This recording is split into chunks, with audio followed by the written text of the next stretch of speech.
नमस्कार, डीडी राजस्थान के कार्यक्रम कानून की बात में आप सबका बहुत बहुत स्वागत है।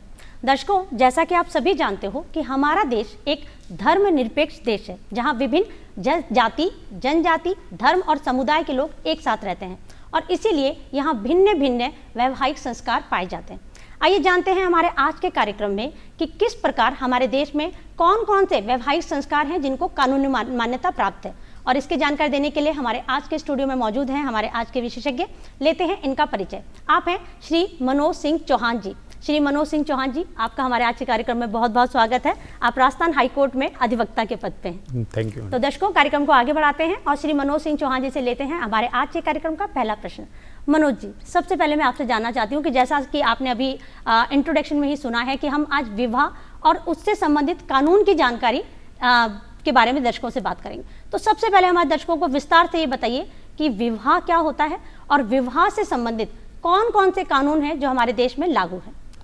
देखिए गिरिजा जी, जब कोई दो विपरीत लोग जो अलग अलग लिंग्स के हैं, उन लोगों को एक साथ रहना, अपना जीवन गुजारना और साथ ही साथ विधिक रूप से संतानोत्पत्ति पैदा करना, इसके लिए हमारे भारतवर्ष में अलग अलग धर्म और जाति समुदाय के लिए अलग अलग व्यवस्थाएं हैं, जिसमें विशेष रूप से हिंदू विवाह अधिनियम 1955 में एक परिभाषा दी गई है कि जो व्यक्ति मुस्लिम, क्रिश्चियन और यहूदी हैं, उनके अलावा सभी लोग हिंदू हैं जी। तो वो बहुत बड़ी परिभाषा है। उस परिभाषा के अनुसार हिंदुओं के लिए विवाह के नियम अलग है जो कि एक्ट में दिए गए हैं। मुस्लिमों के लिए जो विवाह के नियम है वो उनकी स्वयं विधि के अंतर्गत शरीयत कानून में है। क्रिश्चियन के लिए एक अलग से कानून पारित कर दिया गया है, उसमें उनके विवाह के नियम दिए गए हैं। विवाह के नियमों की हम अगर बात करें तो हिंदुओं के लिए जो विवाह है वो 1955 के अधिनियम में धारा 5 में उल्लेखित है।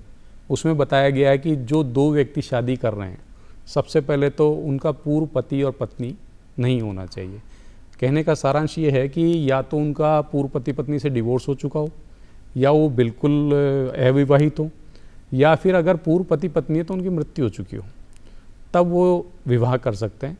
अगला जो उनका नियम दिया गया वो ये है कि 18 साल की वधू और 21 वर्ष का वर होना चाहिए और मनोविकृति से नहीं पीड़ित होने चाहिए।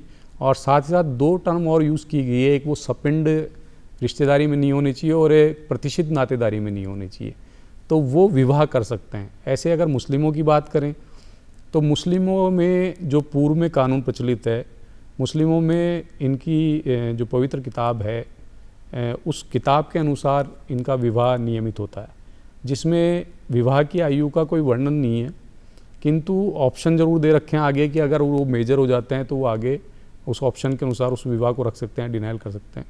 पर दो पक्षकार होने आवश्यक है, और पक्षकार होने के साथ में जो हिंदुओं में विवाह है वो एक धार्मिक और पवित्र संस्कार है, जबकि मुस्लिमों में जो विवाह है वो एक कॉन्ट्रेक्चुअल मैरिज है, करार है, जिसमें आप किसी महिला से करार करते हैं कि मैं आपसे विवाह कर रहा हूँ, इसके एवज में मैं एक राशि तय करता हूँ जो मेहर कहलाती है। तो इसलिए इसमें एक संविदा की भावना अधिक है, न कि पवित्र संस्कार की।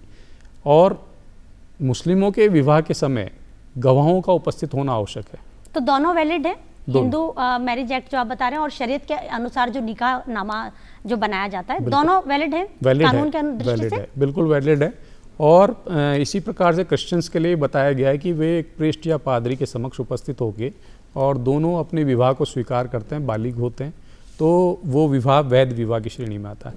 अब यहीं पे एक प्रश्न उत्पन्न होता है कि अगर 18 और 21 साल समस्त देश के अंदर लागू हैं, तो फिर कई समाजों के अंदर कम आयु में विवाह क्यों हो जाता है?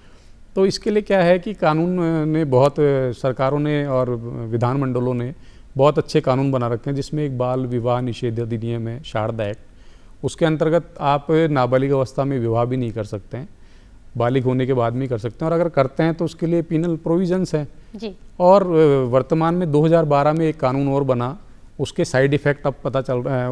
वो कानून बहुत मजबूत हैं, किंतु विवाह में अगर आप कम आयु में विवाह कर देते हैं तो उसका साइड इफ़ेक्ट आज पता चलते हैं। उसमें बहुत कठोर पिनल प्रोविजंस है, जैसे कि बिहार, यूपी से कई लोग काम करने के लिए महाराष्ट्र वगैरह जाते हैं और यहाँ से विवाह करके जाते हैं कम आयु में, वहाँ पे उनके खिलाफ FIR वगैरह दर्ज होती है जब वो बच्ची है या वो हॉस्पिटल्स वगैरह में जाते हैं, प्रेग्नेंट होती है।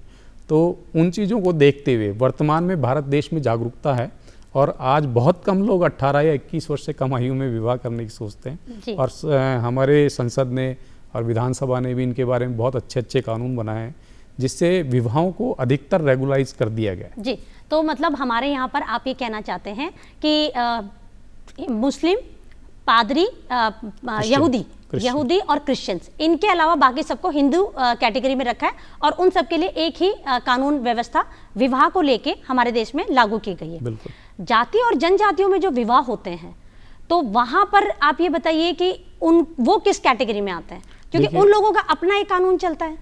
देखिए, कानून किसी का नहीं चलता, कानून तो देश का ही चलता, संविधान का, जिसमें ये बताया गया है कि हिंदू जो विधि लागू की गई है, हिंदू विवाह अधिनियम 1955, उसमें परिभाषाओं के पार्ट में बता दिया गया है कि जो हमारे देश के आज़ाद होने के समय जनजातियां थी, उनकी रूढ़ियों को, प्रथाओं को, रीति रिवाजों को सुरक्षित रखने के लिए हमारी संसद ने संविधान में ही प्रोविज़न कर दिया कि संविधान के अनुच्छेद 366 के पार्ट 25, उसके अनुसार जो जनजाति लोग हैं उन पर हिंदू विवाह अधिनियम लागू नहीं होगा, उनकी रूढ़ी और प्रथा सुपरसीड करेगी। इसीलिए वो लोग बहु विवाह कर लेते हैं। इसीलिए वो बहु विवाह भी कर सकते हैं और बिना किसी नियम या कायदे के अनुसार वो अपना विवाह से संबंधित परिपाटी पारंपरिक रिवाज निभा सकते हैं। ठीक है, आपने अभी शरीयत की बात की और जनजातियों के, इन दोनों के अंदर बहु विवाह प्रथा देखने को मिलती है और हिंदू जो मैरिज एक्ट है उसके अंदर हम लोग बहु विवाह नहीं देखते, उसमें एकल पति पत्नी का व्यवधान है। अब मैं आपसे जानना चाहती हूँ कि जब किसी की बहु विवाह हो जाते हैं, उसके एक से ज़्यादा पत्नियाँ हैं, ऐसी स्थिति में किसको संविधान के अनुसार अधिकार प्राप्त होंगे और किसको नहीं होंगे? देखिए, हिंदू विवाह 1955 के अंतर्गत जो हिंदू है वो तो एकल विवाह करेगा, अगर उसने दो विवाह कर लिए तो द्विविवाह के अंतर्गत वो दंड का भागी। और जो मुस्लिम लॉ है, मुस्लिम लॉ के अंदर जो शरीयत बताई गई है उसमें इनके यहाँ 4 विवाह का प्रोविज़न है कि ये 4 विवाह तक कर सकते हैं। और 4 विवाह के भी इनमें विवाहों के प्रकार भी है, जैसे इनका पहला विवाह होता है सही विवाह, दूसरा होता है बातिल, तीसरा होता है फासिद और चौथा जो विवाह होता है वो मुताह विवाह होता है। तो मुताह विवाह इनका एक बहुत सामाजिक कुरीति है जिसमें एक कॉन्ट्रेक्चुअल मैरिज होता है कुछ टाइम के लिए। अच्छा। और उसके बाद में उसको छोड़ दिया जाता है मेहर की राशि देकर। पर अभी वर्तमान में जो संसद ने एक विधायन पारित किया है, कानून बनाया, उसके अनुसार महिलाओं के लिए बहुत अच्छी इन्होंने स्थिति लाके खड़ी कर दी है। और आज जो मुताह विवाह के अंतर्गत या एक रेगुलर सही विवाह के अंतर्गत जो महिलाओं को केवल 3 वर्ड बोल करके और फ्री कर दिया जाता था, उससे अब निजात मिल चुकी है। और जो सभी समाज है, उन सभी समाजों में या धर्मों के में बताया गया है कि भाई ये विवाह अधिक विवाह तो हिंदू विवाह अधिनियम में तो बच चुके हैं। मुस्लिम विवाह में 4 विवाह का जो परिपाटी वो आज भी लागू है, किंतु वर्तमान में देखें तो शिक्षा का बहुत प्रसार चल रहा है, तो बहुत कम मुस्लिम है जो सेकंड मैरिज करना चाहेंगे। और अगर सेकंड मैरिज भी करते हैं तो इनके शरीयत में ये शर्त है कि पहली विवाह की अनुमति आवश्यक है, पहली पत्नी की अनुमति, उसकी अनुमति लगेगी। हाँ, और पहली पत्नी अगर न बोलते हैं वो अच्छी प्रकार से रह रही है, कर रही है, तो आप अगला विवाह कर सकते हैं। और वर्तमान समय में आप देखिए कि खर्चों के हिसाब से लोग वैसे इन चीज़ों को बंद नहीं कर सकते हैं, तो फिर वो सेकंड मैरिज के ऊपर बहुत कम लोग जाते हैं। बहुत कम जाते हैं। और बात करें अदर्स की जो बहु विवाह के लिए, 1955 से पहले हिंदुओं में भी एक कुरीति थी, कई विवाह होते थे, आज भी उनके कई केसेस वगैरह हैं। तो उसके लिए उनको एक एकल यूनिट माना जाता है। जैसे किसी ने 5 शादियां कर रखी है तो 5 शादियों के लिए जितने भी आगे उत्तराधिकार वगैरह के किसी चीज़ के नियम तय करने हैं तो उन 5 पत्नियों को एक यूनिट माना जाएगा, एक यूनिट माना जाएगा। और उसी के हिसाब से उत्तराधिकार या उनके जो प्रॉपर्टी के राइट्स हैं वो सारी चीज़ें तय होगी। किंतु ये बहु विवाह एक सामाजिक कुरीति है और इस कुरीति को दूर करना चाहिए, क्योंकि जब आपके लिए एक महिला, कानून में बहु विवाह को प्रतिबंधित किया गया है। इन शॉर्ट अगर हम बात करें इसके बारे में, कानून में हर जगह प्रतिबंधित नहीं है, क्योंकि हमारे यहाँ अभी तक सिविल कोड लागू नहीं हुआ है, कॉमन पर्सनल लॉ लागू नहीं हुआ है जिसके अंदर सभी के लिए एक कानून हो। हमारे यहाँ पे मुस्लिमों के लिए अलग कानून है, उसके अनुसार वो बहु विवाह कर सकते हैं, वो कर सकते हैं। ठीक है, तो दर्शकों, जैसा कि हमने श्री मनोज सिंह चौहान जी से अभी जाना कि हमारे देश में सभी जाति जनजाति और जितने भी धर्म के लोग हैं उन लोगों के लिए जो अलग अलग विवाह की जो पद्धतियां हैं उनके लिए ये माना जाता है कि मुस्लिम, यहूदी और ईसाई के अलावा सभी लोग हिंदू मैरिज एक्ट के अंतर्गत आएंगे। बहु विवाह जो है, जो जनजाति और शरीयत के अनुसार जो जिसको मान्यता मिली हुई है, उसके अलावा हिंदू मैरिज एक्ट के अंतर्गत आने वाले किसी भी व्यक्ति को बहु विवाह की इजाज़त नहीं है। चलिए आगे बढ़ते हैं और जानना चाहते हैं कि इससे संबंधित और कौन कौन से कानून हैं जो हमारे देश में विवाह को लेकर स्पेसिफिक लॉ जो है वो बनाए गए हैं। मनोज जी, अब मैं आपसे जानना चाहती हूँ कि एक देश और एक कानून की अगर हम बात करें तो मैरिज सर्टिफिकेट जो होता है उसकी क्या स्थिति है आज के परिप्रेक्ष्य में? देखिए, बहुत अच्छा प्रश्न पूछा आपने।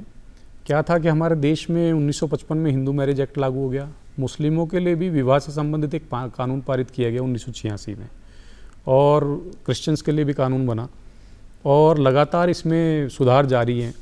किंतु आगे आकर के जब रजिस्ट्रेशन की बात आई तो 2006 में श्रीमती सीमा बनाम अश्विनी कुमार का एक केस आया माननीय उच्चतम न्यायालय के समक्ष, जिसमें माननीय उच्चतम न्यायालय ने आदेश किया कि देश की प्रत्येक राज्य सरकारें और राज्य विधानमंडल इसके लिए कानून बनाएं और रजिस्ट्रेशन के लिए अनिवार्य किया जाए।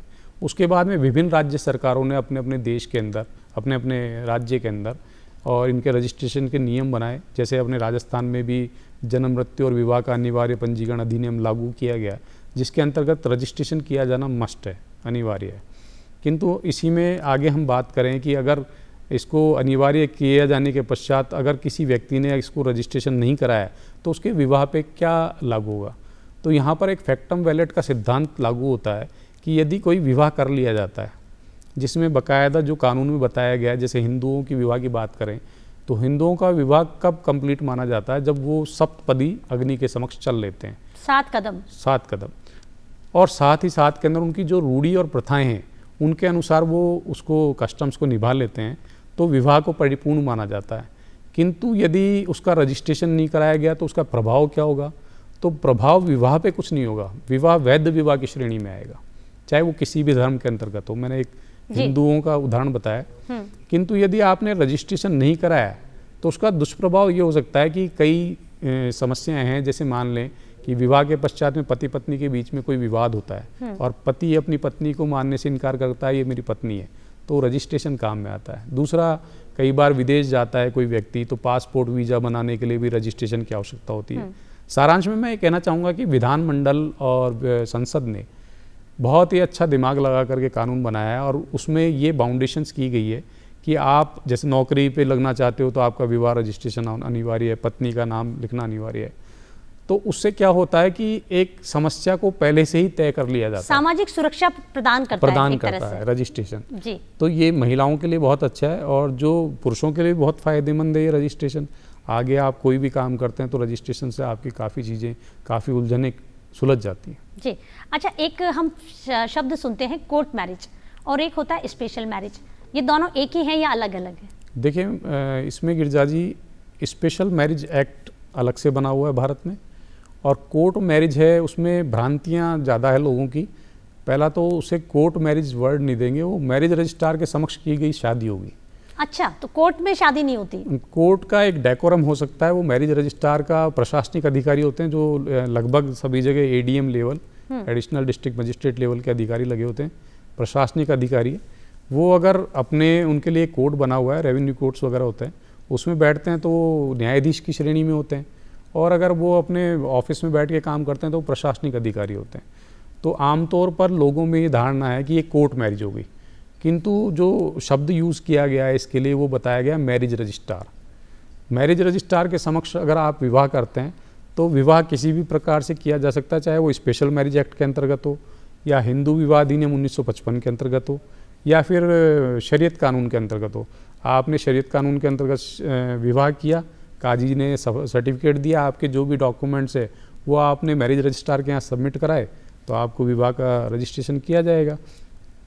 हमारे यहाँ राजस्थान में और कई अन्य राज्यों में नगर निगम, नगर पालिका, ग्राम पंचायतों को ये अधिकार दे रखे हैं कि जो भी आपके विवाह से संबंधित डॉक्यूमेंट है वो डॉक्यूमेंट आप सबमिट कराइए, करा करके आपको वो सारी सुनवाई करने के बाद में रजिस्ट्रेशन कर देंगे।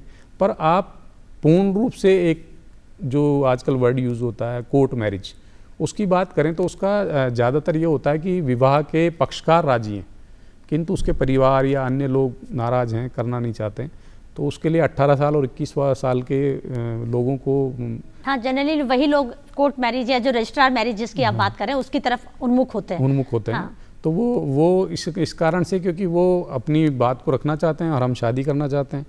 तो ज़्यादातर इसमें क्या है कि एक तो आयु से संबंधित दस्तावेज और मूल निवास देखा जाता है उनका क्षेत्राधिकार तय करने के लिए, और सबऑर्डिनेट और भी डॉक्यूमेंट उसमें लग जाते हैं, फोटो वगैरह भी लगानी होती है, सब कुछ फोटो वगैरह सब लगती है, एफिडेविट्स लगते हैं इसके अंदर, वो घोषणा करता है। क्या क्या हो सकता है वो हमारे दर्शकों को कृपया आप बताइए प्लीज। मैं देखिए आपको बताऊं, इसमें सबसे पहले तो आपके डॉक्यूमेंट्स ये आयु से संबंधित और आपकी पहचान से संबंधित दस्तावेजात चाहिए, और आपका निवास निश्चित किया जा सके उससे संबंधित दस्तावेज चाहिए। साथ में उसके एफिडेविट्स वगैरह भी चाहिए होते हैं। वो एक घोषणा करते हैं कि भाई हम यहाँ के निवासी, हम ऐसे रहते हैं, मेरा पूर्व कोई पति पत्नी जीवित नहीं है और मैंने पूर्व में कोई विवाह नहीं किया है। फिर आप मैरिज रजिस्ट्रार के समक्ष संबंधित प्रोफार्मा में और फॉर्म भर के जमा करा देते हैं। वहाँ marriage registrar special marriage act के अंतर्गत एक नोटिस जारी करता है जो 30 दिवस की अवधि का होता है। अच्छा, एक नोटिस जारी होगा 30 दिन के लिए? 30 दिन के लिए। वो नोटिस आपके जो आपने रेजिडेंस का पता दिया है उस पर जाएगा। साथ ही में आपका जो मैरिज रजिस्ट्रार है वो अपोजिट जो पार्टी है, आपके पति या पत्नी जो भी बनने वाले हैं, उनके संबंधित मैरिज रजिस्ट्रार जहाँ के वो रहने वाले हैं, तो उस मैरिज रजिस्ट्रार को भी एक नोटिस जाएगा, और मैरिज रजिस्ट्रार का जो ऑफिस है उसके सहज सदस्य स्थान पर उसको चिपकाया जाएगा, जिससे हर खास और आम को ये सूचना हो जाए कि ये व्यक्ति विवाह कर रहे हैं। तो सूचना के पश्चात जिसे कोई आपत्ति है तो वो अपनी आपत्ति दर्ज कराएगा। मैरिज रजिस्ट्रार यहाँ पे होता है कि एक तरह से कोर्ट के रूप में मैरिज रजिस्ट्रार उस आपत्ति को दर्ज करेगा, सुनेगा।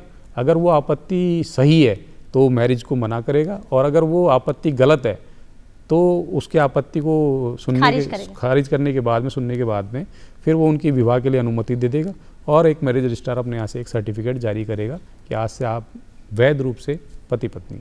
ठीक है, तो दर्शकों जैसा कि हमने अभी जाना कि स्पेशल मैरिज एक्ट और जिसको हम कोर्ट मैरिज बोलते हैं वो दरअसल रजिस्टर्ड मैरिज होती है। तो यहाँ पर आप अपने दस्तावेज ले जा सकते हैं जिसमें आपका मूल निवास प्रमाण पत्र, आपका पहचान, आपका जाति प्रमाण पत्र, आपकी फ़ोटो और कुछ शपथ पत्र आपको शामिल करने होते हैं, जिनकी मदद से आप रजिस्टर्ड मैरिज कर सकते हैं। वहाँ जाकर आपको 30 दिन के लिए आपके यहाँ पर चस्पा किया जाएगा नोटिस के माध्यम से कि किसी को अगर इससे आपत्ति है तो वो इसमें आपत्ति दर्ज कराकर इस शादी के समय पर आकर अपनी आपत्ति दर्ज करा सकता है। और अगर सुनने वाले को जो रजिस्ट्रार ऑफिसर हैं अगर उनको आपत्ति सही नहीं लगती है तो वो इसको आपत्ति को खारिज कर आपका विवाह पूर्ण रूप से कंप्लीट करवा सकते हैं। अब मैं आपसे मनोज जी जानना चाहती हूँ कि हमने बात की है अभी कोर्ट मैरिज और स्पेशल मैरिज की, हिंदू मैरिज की। शरीयत कानून क्या कहता है? जैसा कि आपने कहा कि 4 तरह की शादियाँ उनके यहाँ पर मान्य हैं और सभी को अलग अलग तरीके से रखा जाता है, जिसमें से लास्ट वाली जो आपने बोली थी उसके अंदर वो लोग एक कुछ टाइम के लिए करते हैं। और मेहर का आपने जिक्र किया, तो मेहर कुछ लिमिटेड होता है या कितना भी हो सकता है? और इसमें अगर किसी को तलाक दे दिया जाता है इस शादी के तहत, निकाह के करारनामे को तोड़ा जाता है, तो स्थिति क्या होती है? क्या वो दोबारा शादी कर सकते हैं? उसमें कितने दिन का पीरियड होता है? वो सब क्या है? देखिए, मुस्लिमों के लिए विवाह का जो नियम है वो शरीयत कानून है, और शरीयत कानून लागू होता है कुरान शरीफ जो पवित्र किताब है, जिसमें साफ तौर पे ये बताया गया है कि पहली बात तो विवाह के 2 पक्षकार हैं और विवाह में गवाह का होना आवश्यक है, और गवाह में भी शिया और सुन्नी में अलग अलग प्रोविजंस है, जिसमें बताया गया है कि भाई अगर 2 महिलाएं हैं और 1 पुरुष है तो भी मान्य है, या 2 पुरुष है तो भी मान्य है, और या फिर किसी संप्रदाय में, इनके संप्रदाय में उसमें 1 गवाह को भी मान्यता प्रदान की गई है। साथ ही साथ में जब इनका विवाह होता है तो उस विवाह के समय काजी साहब इनको जो कॉन्ट्रेक्चुअल मैरिज की शर्तें हैं उसके अनुसार इनको मेहर तय करवाते हैं। मेहर की राशि कितनी भी हो सकती है, यह आपकी हैसियत पर निर्भर करता है। मेहर की राशि तय होने के पश्चात आपकी सहमति होना आवश्यक है। अगर वधू या वर उस टाइम अपनी सहमति नहीं दें तो विवाह मान्य विवाह की श्रेणी में नहीं आएगा, क्योंकि वो कॉन्ट्रैक्ट है, तो वो कॉन्ट्रैक्ट फुलफिल नहीं होगा और बाकायदा इसके लिए हस्ताक्षर करवाए जाते हैं। फिर उसके बाद में काजी साहब एक मैरिज सर्टिफिकेट पेश करते हैं, और मैरिज सर्टिफिकेट के अनुसार आप आगे जा कर के अपने विवाह का पंजीयन भी करा सकते हैं।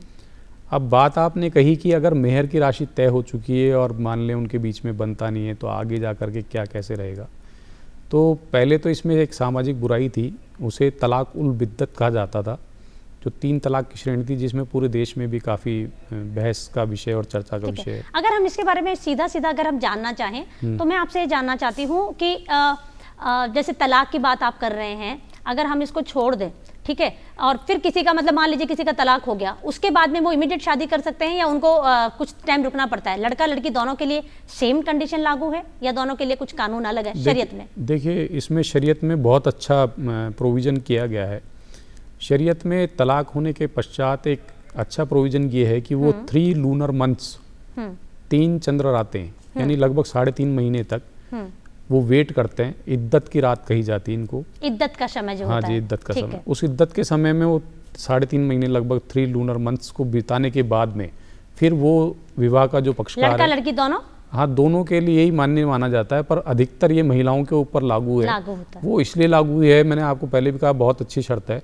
कारण कि अगर महिला मान लीजिए उस समय पुरुष से गर्भवती हैं या उस समय उनको गर्भधान का पता नहीं चला है, तो आने वाले बच्चे की पैतृकता का निर्धारण करने के लिए ये बहुत अच्छा प्रोविज़न है, जिससे आगे जाके प्रॉपर्टी डिस्प्यूट वगैरह नहीं हो जी। अच्छा, एक चीज़ और है मनोज जी, मैं आपसे जानना चाहती हूँ कि आजकल डेस्टिनेशन वेडिंग का बहुत चलन है, ठीक है, हम लोग बाहर जाके शादियाँ करते हैं, बाहर से लोग इंडिया में आके शादियाँ करते हैं, उन लोगों के रजिस्ट्रेशन के लिए क्या प्रोसेस है? देखिए, वर्तमान में हमारे देश में बहुत अच्छे व्यापार उद्योग धंधे पनप रहे हैं और हमारी अभी सरकारें हैं जो वो ये कह रही है कि आप भारत में आइए और डेस्टिनेशन वेडिंग कीजिए। पर उससे पहले मैं ये बताना चाहूँगा, जैसे आपने पूछा कि भाई हम भी बाहर जाके शादी करते हैं, तो इसके बारे में दिया गया है कि अगर कोई हिंदू या कोई मुस्लिम अगर कहीं पे भी विवाह करता है तो नियम उसके नेटिव प्लेस के लगेंगे। अगर हिंदू ने अमेरिका में जाके शादी की है तो हिंदू विवाह अधिनियम 1955 लागू होगा, चाहे वहाँ पे बहु विवाह की पद्धति लागू हो नहीं हो। और डेस्टिनेशन वेडिंग में अगर कोई बाहर का व्यक्ति यहाँ भारत में आके विवाह करता है, जैसे कोई हिंदू है और बाहर का रहने वाला किंतु भारत में आके शादी करता है, तो उस पर तो हिंदू, तो उनके डॉक्यूमेंट्स लगेंगे, तो डॉक्यूमेंट्स लग जाएंगे और हिंदू विवाह अधिनियम 1955 तो उस पर लागू ही है। उसके अलावा भी यदि कोई विदेशी आकर के हमारे यहाँ विवाह करना चाहता है तो इसका प्रावधान विदेशी अधिनियम में, फॉरेनर्स एक्ट है, उसमें दिया गया है। भारतीय दूतावास से वो संपर्क करके और संबंधित एजेंसियों से संपर्क करके यहाँ पे डेस्टिनेशन वेडिंग भी कर सकते हैं और उनका रजिस्ट्रेशन भी करवा सकते हैं। ठीक है, बहुत संक्षिप्त में आपसे जानना चाहती हूँ कि जनजातियों के जो विवाह होते हैं, उन विवाहों को जब खत्म करना होता है तो आपस में समाज के लोग बैठ के कागज पे लिख के और उसका तलाकनामा मान लेते हैं, उनको कोर्ट में डिग्री लेने के लिए जाना नहीं पड़ता। क्या विवाह जब होता है तो इनका मैरिज सर्टिफिकेट भी क्या वहीं वैसे ही बन जाता है या उसकी कोई और प्रोसेस होती है? बहुत संक्षिप्त में बताइए। देखिए, संविधान के अनुच्छेद 366 के अंतर्गत जनजातियों को अलग से प्रोविजन दिए गए, इसलिए इनको किसी भी प्रकार के रजिस्ट्रेशन वगैरह की या हिंदू विवाह अधिनियम 1955 के अनुसार कार्य करने की आवश्यकता नहीं है। किंतु यदि किसी व्यक्ति को सरकारी नौकरी में लगना है या तलाक के पश्चात तलाकशुदा महिला के कोटे में नौकरी में लगना है, तो आपको अगर विदेश जाना है तो आपको मैरिज रजिस्ट्रेशन होना अनिवार्य करवाना पड़ेगा। दूसरा, अगर कोई महिला तलाकशुदा की कैटेगरी में कोई नौकरी चाहती है तो आपको संबंधित न्यायालय के अंदर विवाह विच्छेद का मुकदमा दायर करके और डिग्री लेनी पड़ेगी, तभी आप उसका लाभ ले सकते हैं। मतलब आप ये कहना चाहते हैं कि कानूनी प्रक्रिया में अगर हम आकर प्रॉपर तरीके से चीज़ों को चैनलाइज कर लेते हैं तो आने वाले समय में ये हमारे लिए ही ज़्यादा यूजफुल होगा, क्योंकि हमको आज के टाइम में कभी भी इसकी जरूरत पड़ सकती है इन डॉक्यूमेंट्स की। बिल्कुल सही बात है, और मैं आपके द्वारा इस मंच से हमारे सभी जनजाति भाई बंधुओं को और हमारी बहनों को ये कहना चाहूँगा कि आप विधि के अनुसार जरूर करें। चाहे रूढ़ी सुपरसीड कर रही है, आप अपने फेरे वगैरह जो कस्टम्स होते हैं वो कीजिए, किंतु मान्यता रूप से आप रजिस्ट्रेशन भी कराइए, और अगर तलाक का कोई मुद्दा आता है तो उसको सिविल विधि, सिविल कोर्ट के द्वारा तय भी करवाइए। उससे क्या होता है, आपके अधिकार निश्चित हो जाते हैं और कर्तव्य भी निश्चित हो जाते हैं। सोशल लाइफ सिक्योर हो जाती है, सिक्योर हो जाती है, फाइनेंशियली भी आप सिक्योर होते हैं, सोशली भी आप सिक्योर हो जाते हैं। विवाद आने की बहुत कम संभावना रहती है। जी, तो दर्शकों, जैसा कि आपने जाना कि मैरिज सर्टिफिकेट लेना कितना ज़रूरी है, और अगर आपका किसी कारण से तलाक हो जाता है तो तलाक का भी तलाकनामा बनवाना या डिवोर्स की डिग्री कानूनी रूप से लेना बहुत ज़रूरी है, क्योंकि अगर भविष्य में आप दूसरी शादी करना चाहते हैं या आप कोई नौकरी लेना चाहते हैं तो ये दस्तावेज आपको बहुत मदद इसमें करते हैं। लेकिन अगर ये डॉक्यूमेंट्स आपके पास नहीं है तो आपको बहुत सारी समस्याओं का सामना करना पड़ सकता है। तो मनोज कुमार जी, हमारे आज के कार्यक्रम में पधारने के लिए और इतने महत्वपूर्ण विषय पे महत्वपूर्ण जानकारी देने के लिए आपका बहुत बहुत धन्यवाद। तो दर्शकों, उम्मीद करती हूँ हमारे आज के कार्यक्रम में दी गई तमाम जानकारी आपके लिए लाभकारी सिद्ध हो। अगले हफ्ते फिर होगी मुलाकात, कार्यक्रम रहेगा यही कानून की बात। तब तक के लिए नमस्कार।